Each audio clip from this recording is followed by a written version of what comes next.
ဓမ္မမိတ်ဆွေများအားလုံးမင်္ဂလာပါဒီကနေ့ဓမ္မမိတ်ဆွေများကိုမြောက်ပေးခြင်းနဲ့ဓမ္မလက်ဆောင်ဓမ္မဘုဒ္ဓတာကပါလဲဆိုရင်သင်တို့တောင်မြို့မဟာကန္တယုံဆရာတော်ဖျားကြီးရဲ့ဆုံးမဩဝါဒလေးတစ်ခုကိုဒီကနေ့ဓမ္မမိတ်ဆွေများကိုမျှဝေပေးပါမယ်ဆရာတော်ဖျားကြီးကဘာဆုံးမလဲဆိုလို့ရှိရင်လူဆိုတာတဲ့အမြဲတမ်းပြုပြင်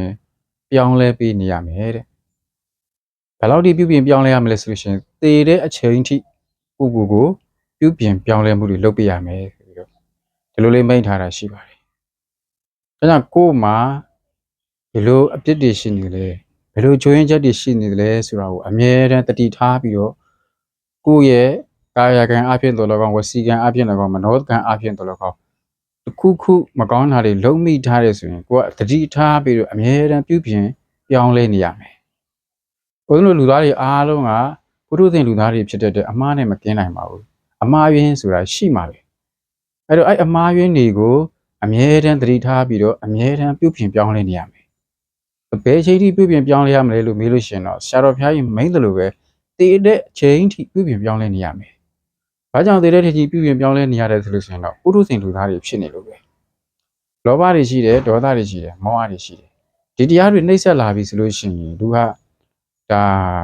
စီးလို့ဝါလို့ပြောတတ်တယ်စီးလို့ဝါလို့တွေးတတ်တယ်စီးလို့ဝါလို့လှုပ်တတ်တယ်အဲ့လိုစီးမဲ့ကမ်းမဲ့ဖြစ်သွားရင်များသောအားဖြင့်တော့မကောင်းတာတော့ဘယ်လိုဖြစ်တာများတယ်ဒါကြောင့်ကိုယ့်ကိုအမြဲတမ်းတတိထားပြီးတော့စင်ကျင်နေရမယ်ဒီနေ့ဘယ်လိုအမားတွေလုပ်ခဲ့တယ်လဲဘယ်လိုအမားတွေပြောခဲ့တယ်လဲဒါတွေကိုစဉ်းစားပြီးတော့ကိုယ့်ရဲ့အမားတွေကိုယ့်ရဲ့မကောင်းတဲ့အရာတွေကိုနည်းနည်းချင်းတတိထားပြီးတော့အမြဲတမ်းပြုပြင်ပြောင်းလဲနေရမယ်အဲ့လိုအမြဲတမ်းပြုပြင်ပြောင်းလဲနေမှသာလေရင်ဦးဇင်းတို့ရဲ့ဘဝတက်လန်းတွေကလည်းတဖြည်းဖြည်းနဲ့အဆင့်မြင့်လာမှာ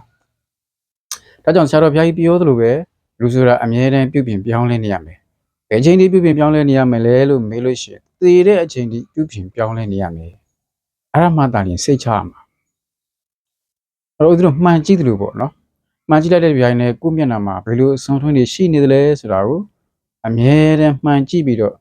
ကိုယ့်မျက်နှာမှာရှိနေတဲ့အပြစ်နာစာတွေကိုဖယ်သလိုပဲကိုယ့်ရဲ့ကာယကံမှုဝစီကံမှုမနောကံမှုတွေကိုဦးဇင်းတို့ကမနဲ့လင်းနာနဲ့တပြိုင်နက်အမြဲတမ်းသတိထားကြည့်အမြဲတမ်းသတိထားပြီးလုပ်မယ်အမြဲတမ်းသတိထားပြီးပြောမယ်အမြဲတမ်းသတိထားပြီးတွေးမယ်ကြံမယ်ပေါ့အဲ့တော့ကိုယ့်ရဲ့အတွေးတွေကိုယ့်ရဲ့အပြောတွေ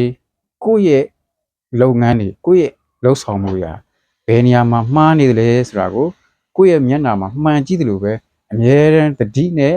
ဆင်ခြင်ပြီးတော့အမြဲတမ်းကြည့်ရှုနေရမယ်အဲ့လိုကြည့်ရှုပြီးတော့ပြောမယ်လုပ်မယ်ကြံတွေးမယ်ဆိုရင်တော့အမားတွေနည်းသွားမယ်ကိုလည်းတဖြည်းဖြည်းနဲ့ပြုပြင်ရရောက်လာမယ်